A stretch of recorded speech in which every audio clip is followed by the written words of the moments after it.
Assalamualaikum warahmatullahi wabarakatuh. Kami dari kelompok 3 akan mempresentasikan tentang biaya kualitas dan produktivitas, pengukuran pelaporan dan pengendalian. Berikut adalah nama dari anggota kelompok 3.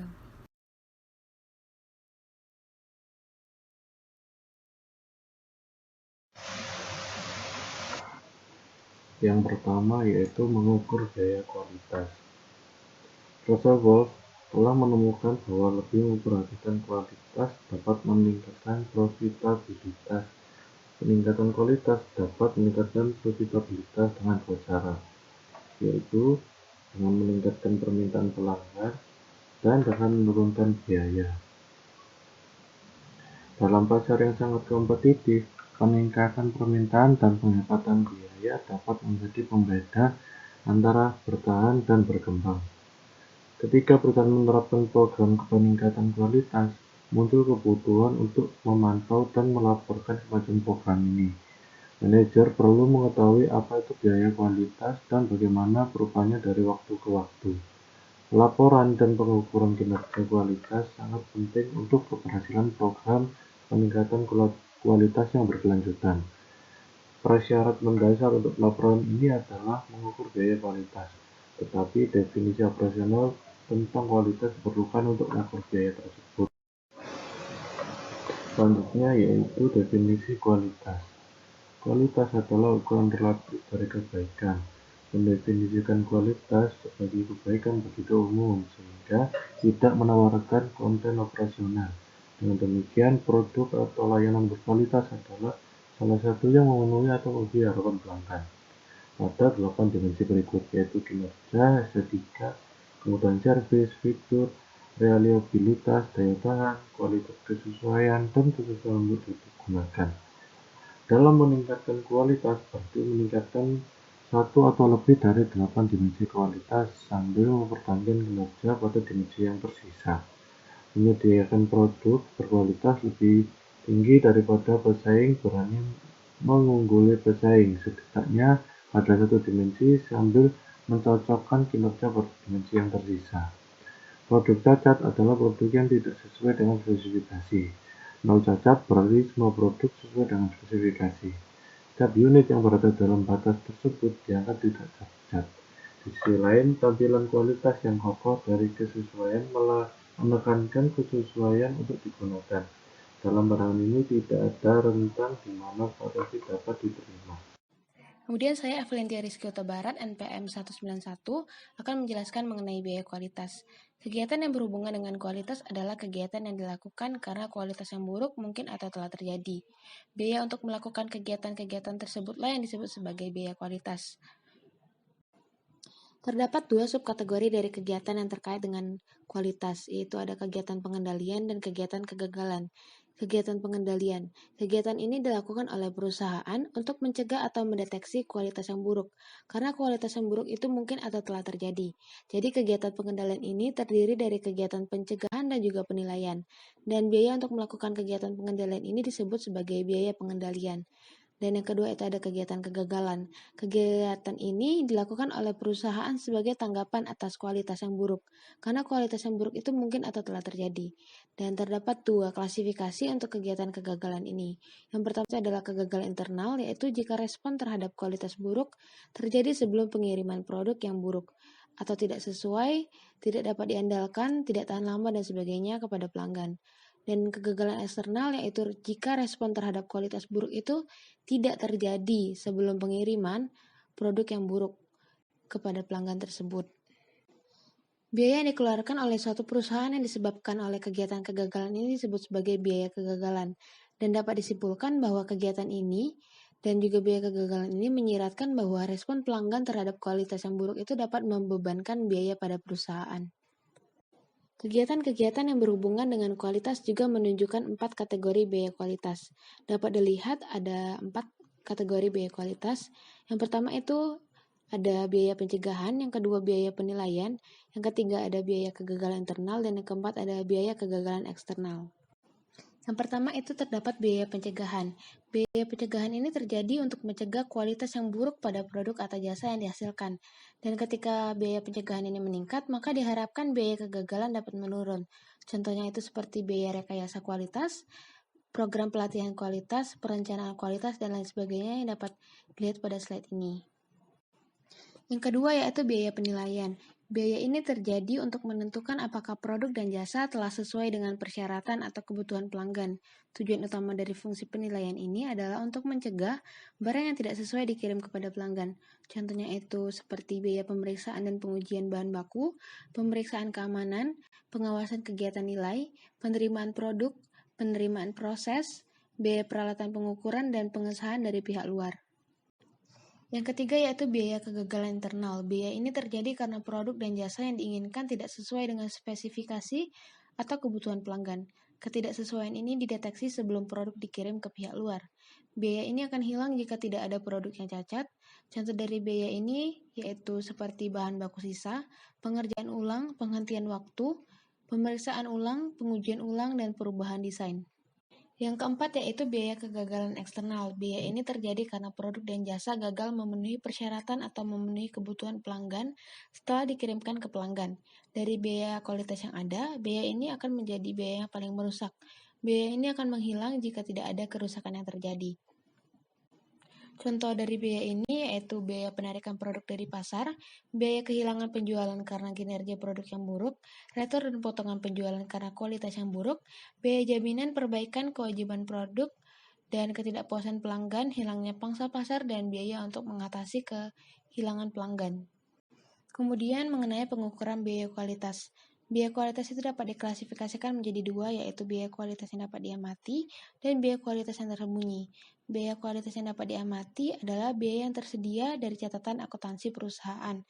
Dan biaya kualitas yang tersembunyi adalah biaya peluang akibat dari kualitas yang buruk. Dan biasanya biaya ini tidak dikenali dalam catatan akuntansi. Biaya kualitas yang tersembunyi ini bisa menjadi signifikan dan harus diperkirakan atau diestimasi. Walaupun tidak mudah, terdapat 3 metode untuk mengestimasinya. Yang pertama itu metode pengali, yang kedua metode penelitian pasar, dan yang ketiga itu metode fungsi kerugian kualitas Taguchi. Metode pengali. Metode ini mengasumsikan bahwa total biaya kegagalan adalah hasil pengalian dari biaya-biaya kegagalan yang terukur. Rumusnya yaitu total biaya kegagalan eksternal sama dengan K dikali dengan biaya kegagalan eksternal yang terukur, di mana K adalah efek pengali dan nilai K itu didasarkan pada pengalaman. Contohnya itu pada Westinghouse Electric melaporkan nilai K adalah 3 dan 4. Jadi jika biaya kegagalan eksternal yang diukur adalah 2 juta, maka biaya kegagalan eksternal yang sebenarnya adalah 6 juta yang diperoleh dari 3 dikali 2 juta dan 8 juta yang diperoleh dari 4 dikali 2 juta. Yang kedua yaitu metode penelitian pasar. Metode ini digunakan untuk menilai dampak kualitas yang buruk terhadap penjualan dan pangsa pasar. Dapat dilakukan dengan survei pelanggan dan wawancara dengan anggota tenaga penjualan pasar. Dan hasil dari penelitian pasar ini dapat digunakan untuk memproyeksikan hilangnya laba di masa depan yang disebabkan oleh kualitas yang buruk. Yang ketiga yaitu metode fungsi kerugian kualitas Taguchi. Metode ini mengasumsikan bahwa setiap variasi dari nilai target suatu karakteristik kualitas dapat menyebabkan biaya kualitas itu tersembunyi. Kemudian biaya kualitas tersembunyi itu meningkat secara kuadratik karena nilai sebenarnya menyimpang dari nilai target. Metode ini dijelaskan melalui persamaan berikut yang dapat dilihat pada slide ini, di mana K itu adalah konstanta proporsionalitas yang besarnya bergantung pada struktur biaya kegagalan eksternal perusahaan, Y adalah nilai aktual dari karakteristik kualitas, T yaitu nilai target dari karakteristik kualitas, dan L adalah kerugian kualitas. Dan dapat dilihat pada slide ini, terdapat fungsi kerugian kualitas Taguchi. Pada gambar ini menunjukkan bahwa biaya kualitas adalah 0 pada nilai target dan meningkat secara simetris, dengan laju yang meningkat karena nilai sebenarnya itu bervariasi dari nilai targetnya. Dan dapat dilihat pada gambar tersebut terdapat batas atas spesifikasi dan batas bawah spesifikasinya. Untuk dapat menerapkan fungsi kerugian Taguchi, maka harus memperkirakan nilai K. Nilai K itu dihitung dengan membagi estimasi biaya pada salah satu batas spesifikasi dengan deviasi kuadrat batas dari nilai target, yaitu rumusnya K sama dengan C dibagi D kuadrat, di mana C itu adalah kerugian pada batas spesifikasi bawah atau atas, dan D itu adalah jarak batas dari nilai target. Hal ini berarti bahwa masih harus memperkirakan kerugian untuk deviasi tertentu dari nilai target. Dan setelah nilai K itu diketahui, maka biaya kualitas tersembunyi itu dapat diperkirakan untuk setiap tingkat variasi dari nilai target. Laporan informasi biaya kualitas. Sebuah sistem pelaporan biaya kualitas memiliki arti penting bagi perusahaan yang menaruh perhatian serius terhadap perbaikan dan pengendalian biaya kualitas.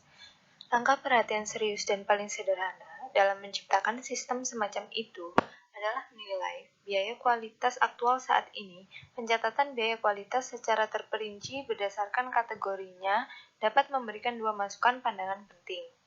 Yang pertama, catatan tersebut mengungkapkan besarnya biaya kualitas dalam setiap kategori yang memungkinkan para manajer menilai dampak keuangannya. Yang kedua, catatan tersebut menunjukkan distribusi biaya kualitas menurut kategori yang memungkinkan para manajer menilai kepentingan relatif dari setiap kategori. Selanjutnya, fungsi biaya kualitas, pandangan kualitas yang dapat diterima. Pandangan kualitas dapat diterima mengasumsikan terdapat perbandingan terbalik antara biaya pengendalian dan biaya kegagalan. Ketika biaya pengendalian meningkat, biaya kegagalan seharusnya menurun. Selama penurunan biaya kegagalan lebih besar daripada kenaikan biaya pengendalian, perusahaan harus terus meningkatkan usahanya untuk mencegah atau mendeteksi unit-unit yang tidak sesuai. Pada akhirnya, akan dicapai suatu titik di mana kenaikan tambahan biaya dalam upaya tersebut menimbulkan biaya yang lebih besar daripada penurunan biaya kegagalan. Titik ini mewakili tingkat minimum dari total biaya kualitas. Hal ini merupakan perbandingan optimal antara biaya pengendalian dan biaya kegagalan, serta mendefinisikan apa yang dikenal sebagai tingkat kualitas yang dapat diterima, atau Acceptable Quality Level, AQL. Selanjutnya, fungsi biaya kualitas, pandangan cacat nol. Sudut pandang AQL didasarkan pada definisi produk cacat tradisional. Dalam pengertian klasik, sebuah produk dikatakan cacat apabila kualitasnya berada di luar batas toleransi suatu karakteristik kualitas. Menurut pandangan ini, biaya kegagalan timbul hanya jika produk tidak sesuai dengan spesifikasi dan terdapat perbandingan terbalik optimal antara biaya kegagalan dan biaya pengendalian. Pandangan AQL mendukung diproduksinya sejumlah barang cacat tertentu. Model ini digunakan dalam dunia pengendalian kualitas hingga akhir 1970-an, ketika model AQL ditantang oleh model cacat nol, Zero Defects Model. Intinya, model cacat nol menyatakan keunggulan biaya akan diperoleh dengan mengurangi unit cacat hingga nol. Pada pertengahan 1980-an, model cacat nol lebih disempurnakan dengan model kualitas kokoh, Robust Quality Model. Menurut pandangan kokoh ini, kerugian terjadi karena diproduksinya produk yang menyimpang dari nilai target. Semakin jauh penyimpangannya, semakin besar pula nilai kerugiannya. Selain itu, kerugian juga tetap terjadi meskipun dari spesifikasi ideal adalah merugikan dan batas toleransi spesifikasi tidak menawarkan manfaat apapun, bahkan dapat menipu. Model cacat nol menekankan pada biaya kualitas dan potensi penghematan dari upaya yang lebih besar untuk meningkatkan kualitas. Jadi, model kualitas kokoh mempercepat definisi dari unit cacat, menyempurnakan pandangan kita terhadap biaya kualitas, dan mengintensifkan upaya perbaikan kualitas. Saya akan menjelaskan tentang sifat dinamis dan biaya kualitas. Perusahaan dapat menambah biaya pencegahan dan penilaian serta menurunkan biaya kegagalan. Perusahaan juga dapat mengurangi biaya dengan melakukan pencegahan dan penilaiannya. Hal ini dapat menjadi strategi untuk menekankan biaya kualitas yang cukup sederhana. Strateginya sebagai berikut. Yang pertama, perusahaan dapat melakukan serangan langsung terhadap biaya kegagalan atau memaksanya menuju titik nol. Yang kedua, melakukan investasi pada kegiatan pencegahan yang tepat untuk menghasilkan perbaikan. Yang ketiga, kurangi biaya penilaian sesuai dengan hasil yang dicapai. Keempat, lakukan evaluasi secara berkelanjutan dan arahkan kembali upaya pencegahan untuk mendapatkan perbaikan yang lebih lanjut. Selanjutnya ada manajemen berbasis kegiatan dan biaya kualitas optimal. Nah, ini mengklasifikasikan berbagai kegiatan sebagai nilai tambah dan tidak bernilai tambah, serta hanya mempertahankan kegiatan yang memberikan nilai tambah saja. Ini dapat digunakan untuk memperbaiki biaya setiap kegiatan, sehingga dapat membantu para manajer untuk memahami hal-hal yang harus dihindari. Informasi ini juga dapat digunakan untuk memilih cara mengurangi biaya kualitas pada tingkat tertentu. Biaya kegagalan adalah biaya yang tidak menghasilkan nilai tambah sehingga harus dikurangi sampai nol. Selanjutnya ada analisis tren. Setelah ukuran peningkatan kualitas ditentukan, hal yang harus dilakukan oleh perusahaan selanjutnya adalah menentukan apakah biaya berjalan sesuai rencana. Laporan biaya berguna bagi perusahaan untuk mendapatkan gambaran mengenai keberhasilan program yang diterapkan. Hal ini dapat dilihat melalui grafik tren yang menggambarkan perubahan kualitas tren dari waktu ke waktu dengan menggambarkan biaya kualitas sebagai presentasi penjualan. Nah, kita bisa lihat di grafik yang di samping, itu ada suatu perusahaan yang presentasi of sales-nya tiap tahunnya itu menurun. Nah, jadi perusahaan itu bertugas untuk meningkatkan kualitas dan mutu dari produknya agar presentasi setiap tahunnya itu meningkat dan tidak menurun seperti grafik di samping. Jadi, perusahaan itu bisa mengetahui apa aja yang diperlukan untuk menaikkan atau meningkatkan dari kualitas produknya dengan menggunakan analisis tren tersebut. Using quality cost information atau menggunakan informasi biaya kualitas.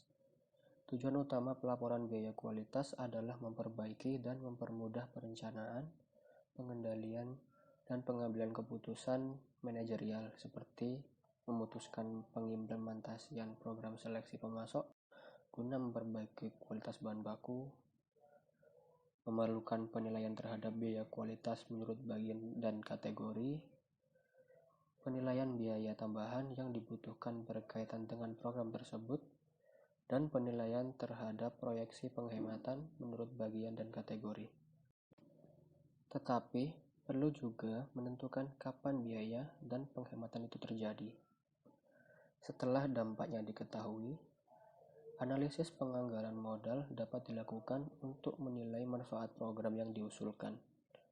Selain penggunaannya untuk mengevaluasi efektivitas program, penggunaan informasi biaya kualitas juga dapat dimanfaatkan untuk pengambilan keputusan strategis yang signifikan. Produktivitas, pengukuran dan pengendalian.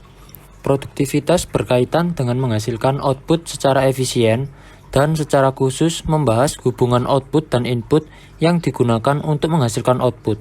Biasanya, kombinasi atau campuran input yang berbeda dapat digunakan untuk menghasilkan tingkat output tertentu. Efisiensi produktif total adalah titik di mana dua kondisi terpenuhi. Yang pertama, untuk setiap campuran, masukan yang akan menghasilkan keluaran tertentu tidak lebih dari satu masukan yang digunakan daripada yang diperlukan untuk menghasilkan keluaran.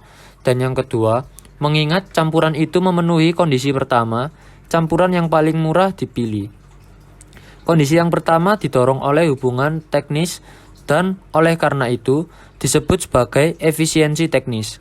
Melihat aktivitas sebagai input, kondisi pertama mengharuskan penghapusan semua aktivitas yang tidak memiliki nilai tambah dan melakukan aktivitas bernilai tambah dengan jumlah minimal yang diperlukan untuk menghasilkan output yang diberikan. Kondisi kedua didorong oleh hubungan harga input relatif dan oleh karena itu disebut sebagai efisiensi trade-off input. Harga input menentukan proporsi relatif dari setiap input yang harus digunakan. Penyimpangan dari proporsi tetap ini menciptakan inefisiensi pertukaran input. Program peningkatan produktivitas berusaha untuk bergerak menuju keadaan efisiensi produktif total. Perbaikan teknis dalam produktivitas dapat dicapai dengan menggunakan lebih sedikit masukan untuk menghasilkan keluaran yang sama, atau dengan menghasilkan lebih banyak keluaran dengan menggunakan masukan yang sama, atau lebih banyak keluaran dengan masukan yang relatif lebih sedikit. Pengukuran produktivitas parsial. Pengukuran produktivitas merupakan penilaian kuantitatif dari perubahan produktivitas yang bertujuan untuk mengetahui apakah efisiensi produktivitas meningkat atau menurun. Pengukuran produktivitas dapat menjadi aktual atau prospektif. Pengukuran produktivitas aktual memungkinkan manajer untuk menilai, mengawasi, dan mengontrol perubahan.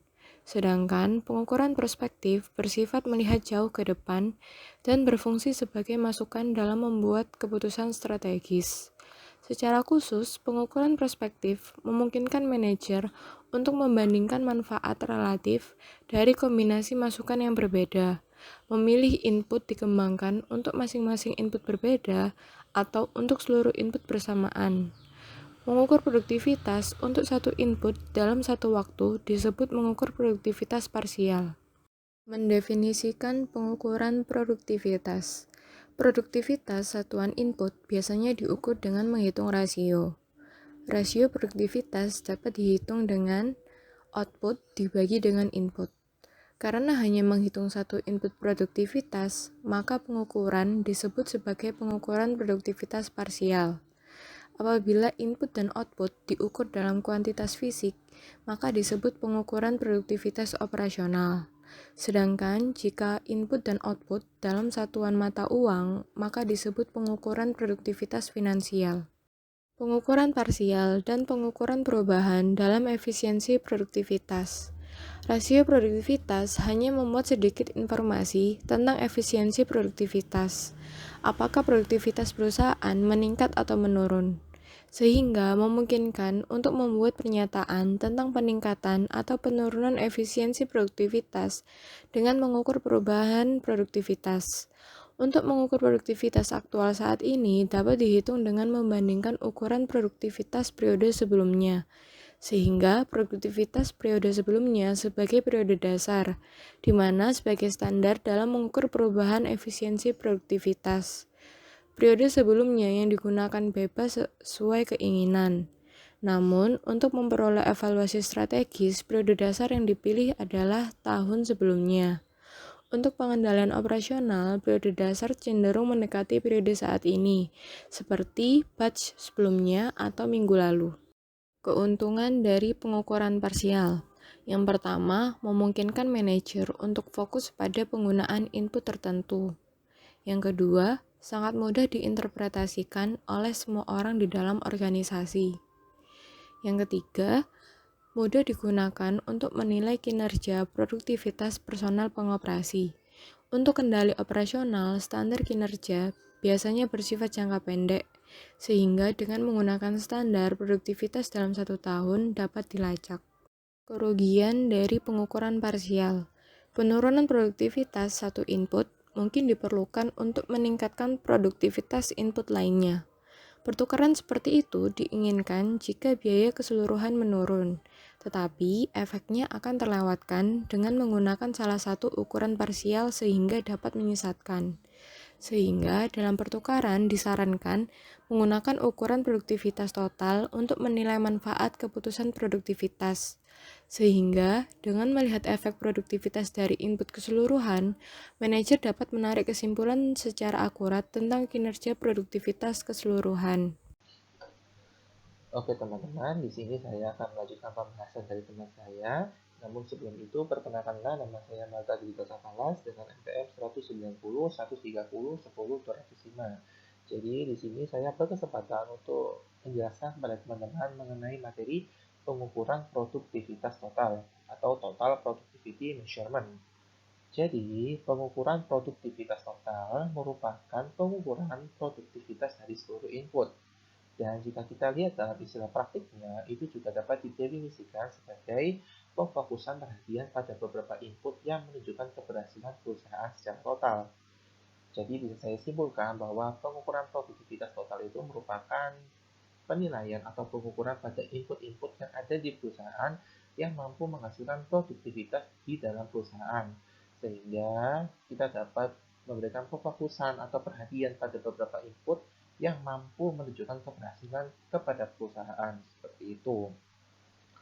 Dan juga pada setiap kasus itu, pengukuran produktivitas total mensyaratkan pengembangan dari pendekatan pengukuran multifaktor. Di sini, pengukuran multifaktor atau pendekatan multifaktor yang umum digunakan dalam literatur produktivitas adalah indeks produktivitas agregat. Namun, sebenarnya hal itu jarang ditemukan dalam praktiknya. Seperti indeks agregat sejatinya itu bersifat kompleks, susah dipresentasikan, dan belum diterima secara umum. Untuk itu, kita memiliki dua pendekatan yang sudah memperoleh pengakuan. Jadi, apa saja dua pendekatan itu? Dua pendekatan yang sudah memperoleh pengakuan ini adalah pengukuran profil atau profile measurement dan pengukuran produktivitas yang berkaitan dengan laba atau profit link productivity measurement. Oke, sekarang kita akan bahas dulu terkait pengukuran profil atau profil measurement. Oke, sekarang kita akan bahas mengenai pengukuran profil produktivitas. Jadi, di sini itu pengukuran profil menyediakan serangkaian atau sebuah vektor ukuran operasional parsial yang berbeda dan juga terpisah. Lalu, profil di sini itu dapat kita bandingkan dari waktu ke waktu, sehingga kita bisa menganalisis apakah produktivitas itu mengalami perubahan menuju ke arah yang baik atau ke arah yang buruk. Sehingga kita juga bisa mengambil kesimpulan atau dapat memberikan informasi mengenai perubahan produktivitas seperti itu. Lalu untuk memudahkan teman-teman memahaminya, kita akan menggunakan contoh seperti sebelumnya, yaitu contoh dari lab marketing. Dan pada saat ini teman-teman bisa lihat ada dua tabel di layar, tabel putih sama tabel hijau. Oke, sekarang kita sama-sama akan persepsi ya, bahwa pada tahun 2008 ini kita menerapkan proses produksi dan perakitan baru pada tahun 2008. Dan pada saat ini, anggap saja proses baru itu mempengaruhi tenaga kerja dan juga bahan. Dan juga pertama-tama kita lihat kasus di mana produktivitas kedua input itu bergerak ke arah yang sama. Oke, sekarang kita lanjut ke tabel yang warna putih. Di sini diketahui pada tahun 2007 untuk number of chandelier produced itu 120.000, lalu number hour use itu 40.000, dan material use-nya 1.200.000. Dan untuk tahun 2008, number of chandelier produced-nya itu 150.000, lalu labor hours use itu 37.500, dan material use-nya itu 1.428.571. Oke, sekarang kita beralih ke tabel yang di bawahnya. Kita akan menghitung profil tiap tahunnya. Untuk tahun 2007, profilnya kita dapat ketahui untuk labor productivity ratio-nya ditemui hasilnya 3, didapat dari 120.000 dibagi 40.000, dan untuk material productivity ratio-nya itu ditemui 0,100. Itu didapat dari 120.000 dibagi 1.200. Lalu untuk profit tahun 2008, labor productivity ratio-nya ditemukan 4, hasilnya dapat dari 150.000 dibagi 37.500, dan untuk material productivity ratio-nya itu ditemukan hasilnya 0,105 didapat dari 150.000 dibagi 1.428.571. Oke, sekarang teman-teman bisa melihat ya bahwa untuk hasilnya profil tahun 2007 ditemukan 3 dan 0,100, dan untuk 2008 profilnya ditemukan 4 sama 0,105.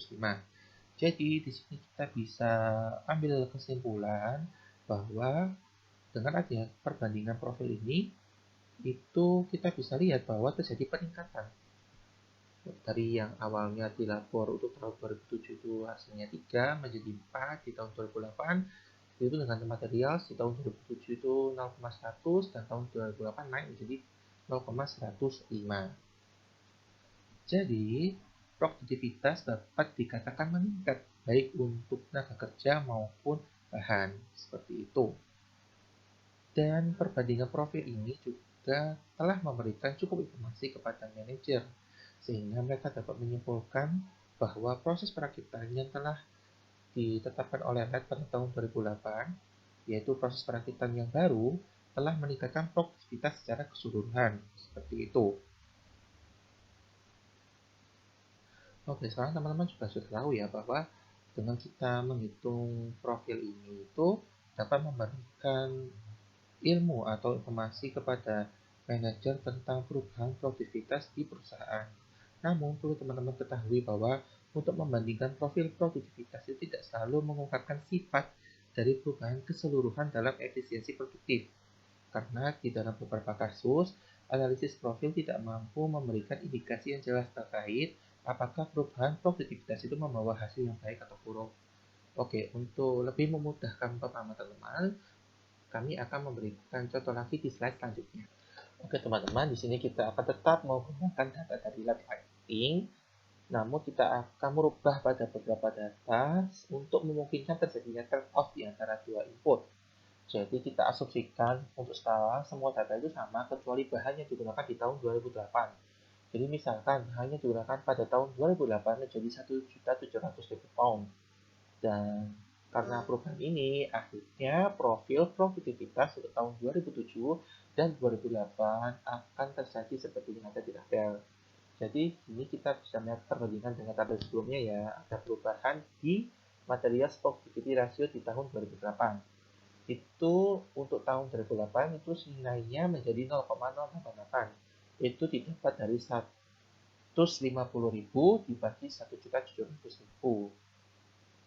Maka kita bisa lihat bahwa terjadi penurunan di material productivity ratio yang dari 0,100 jadi 0,088. Seperti itu. Oke, karena adanya proses baru dan adanya perubahan data ini, maka telah terjadi trade-off dalam produktivitas dari kedua ukuran ini. Dan sekarang analisis profil itu mampu untuk menunjukkan bahwa terjadi trade-off di antara kedua input ini, seperti itu. Namun, sejatinya analisis profil itu masih tidak mampu untuk mengungkapkan apakah hal ini itu baik atau buruk.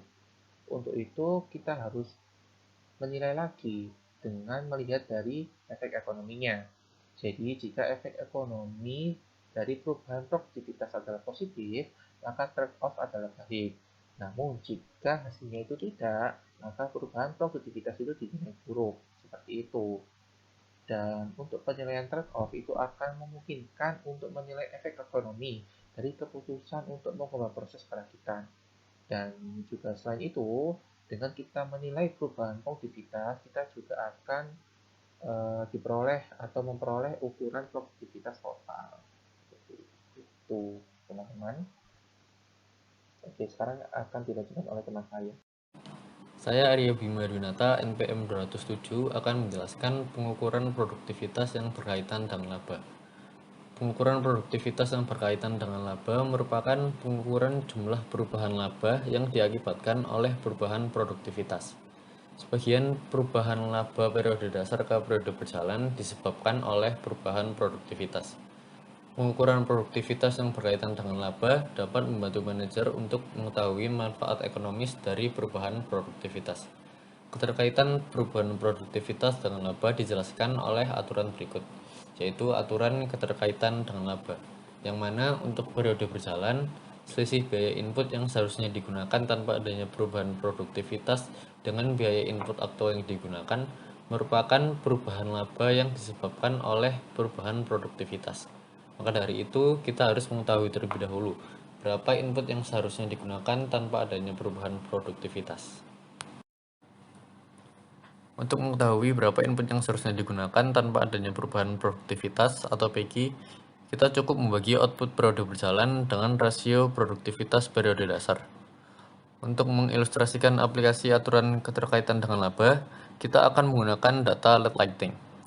Di sini ada rasio produktivitas tenaga kerja dan rasio produktivitas bahan baku untuk tahun 2007 dan 2008. Rasio produktivitas tenaga kerja tahun 2007 sebesar 3,0 dan rasio produktivitas bahan bakunya sebesar 0,1. Di tahun 2008, rasio produktivitas tenaga kerjanya sebesar 4,0 dan rasio produktivitas bahan baku sebesar 0,088. Rasio tenaga kerja dihitung dengan cara membagi jumlah mesin yang diproduksi dengan jam tenaga kerja yang digunakan. Sedangkan untuk bahan baku dihitung dengan cara membagi jumlah mesin yang diproduksi dengan bahan yang digunakan. Datanya dapat dilihat di tabel di bawah ini, di data LED lighting dengan informasi tambahan mengenai biaya. Karena rasionya sudah diketahui, maka kita bisa menghitung input yang seharusnya digunakan tanpa adanya perubahan produktivitas masing-masing input. Dan rumus yang ada di atas yaitu output periode berjalan. Output periode berjalan itu yang tahun 2008 dibagi rasio produktivitas periode dasar. Yang pertama, PQ tenaga kerja. Jumlah mesin yang diproduksi 150.000 dibagi dengan rasio produktivitasnya sebesar 3 sama dengan 50.000 jam. Kemudian PQ bahan baku 150.000 dibagi 0,100 sama dengan 1.500 pon. Nah, 50.000 jam tenaga kerja dan 1.500 pon bahan baku ini adalah jumlah input tenaga kerja dan bahan baku yang seharusnya digunakan pada tahun 2008 dengan asumsi tidak ada perubahan produktivitas. Pada slide selanjutnya kita akan menghitung biaya dari input yang seharusnya digunakan ini. Di slide sebelumnya sudah diketahui input yang seharusnya digunakan pada tahun 2008 tanpa perubahan produktivitas sebesar 50.000 jam tenaga kerja dan 1.500 pon bahan baku. Untuk menghitung biayanya, kita cukup mengalihkan jumlah setiap input dengan harga pada periode berjalan, yaitu tahun 2008. Di tahun 2008, biaya upah tenaga kerja per jamnya $12 dan biaya bahan per pon $3. Sehingga untuk biaya tenaga kerja 50.000 dikali $12 sama dengan 600.000, kemudian biaya bahan bakunya 1.500 pon dikali $3 sama dengan $4.500. Totalnya 5.100. Kemudian untuk biaya input aktual dihitung dengan mengalihkan jumlah input aktual dengan harga periode berjalan. Input aktual tenaga kerja pada tahun 2008 sebesar 37.500. Dapat dilihat di tabel sebelah kanan. Kemudian dikali $12 sama dengan $450.000. Kemudian biaya bahan baku input aktualnya sebesar 1.700.000 dikali $3 sama dengan 5.100. Totalnya $5.550.000. Setelah biaya input yang seharusnya digunakan tanpa adanya perubahan produktivitas dan biaya input aktual yang digunakan sudah diketahui, kita dapat mengetahui pengaruh produktivitas terhadap laba dengan cara total biaya input yang seharusnya digunakan tanpa adanya perubahan produktivitas dikurangi dengan input aktual yang digunakan, yaitu 5.100.000 dikurangi 5.500.000 sama dengan minus 450.000, yang berarti labanya menurun. Laba menurun karena terjadi perubahan produktivitas. Contohnya perubahan produktivitas dalam tenaga kerja. Jumlah jam tenaga kerja yang seharusnya digunakan adalah 50.000 jam dengan biaya $12 per jam, sehingga jumlah biayanya adalah 600.000. Sedangkan pada input aktual, kita hanya menggunakan tenaga kerja sebesar 37.500 dengan biaya $12 per jam. Jumlah biayanya sebesar 450.000, yang mana biaya tersebut lebih kecil dari biaya yang seharusnya dikeluarkan, yaitu 600.000, sehingga kita menghasilkan laba sebesar $150.000. Sedangkan pada perubahan produktivitas bahan baku, jumlah bahan baku yang seharusnya digunakan adalah 1.500 pon dengan biaya $3 per pon, sehingga jumlah biayanya 4.500. Sedangkan pada input aktual, bahan baku yang digunakan sebanyak 1.700 pon dengan biaya $3 per pon. Jumlah biayanya sebesar 5.100, lebih besar dibanding biaya yang seharusnya dikeluarkan, yaitu 4.500. Sehingga kita menghasilkan rugi sebesar 600.000. Maka dari itu laba kita menurun sebesar 450.000. Komponen pemulihan harga. Komponen pemulihan harga adalah selisih antara perubahan laba total dan perubahan produktivitas terkait dengan laba. Gunanya untuk mengukur kemampuan perubahan pendapatan untuk menutupi perubahan biaya input dengan asumsi tidak ada perubahan produktivitas. Untuk menghitung komponen pemulihan harga, kita perlu menghitung perubahan laba setiap periode. Di sini ada pendapatan dan biaya input untuk tahun 2008 dan 2007. Pada tahun 2008, pendapatannya sebesar 7.200.000, biaya inputnya sebesar 5.550.000, sehingga labanya 1.650.000. Sedangkan pada tahun 2007, pendapatannya sebesar 6 juta dan biaya inputnya sebesar 2.840.000. Labanya 3.160.000, yang berarti labanya mengalami penurunan sebesar 1.510.000 pada tahun 2008.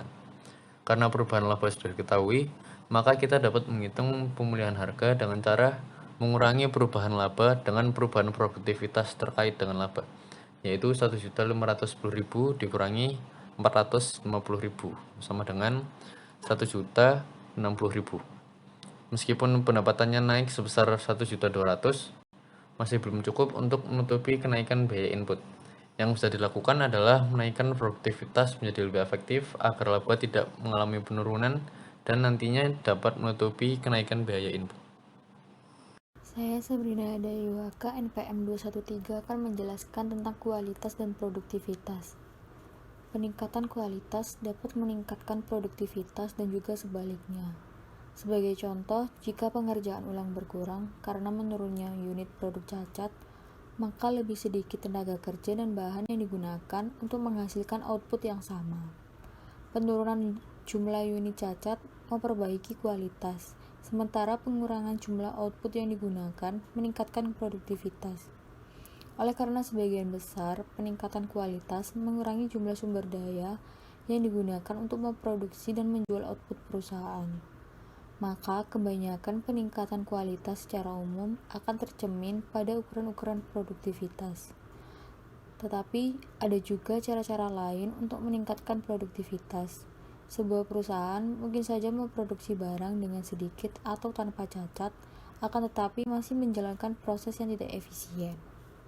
Selanjutnya, insentif pembagian keuntungan. Insentif pembagian keuntungan atau gain sharing adalah pemberian insentif ulang tunai bagi seluruh tenaga kerja perusahaan yang menjadi kunci pencapaian kualitas dan produktivitas.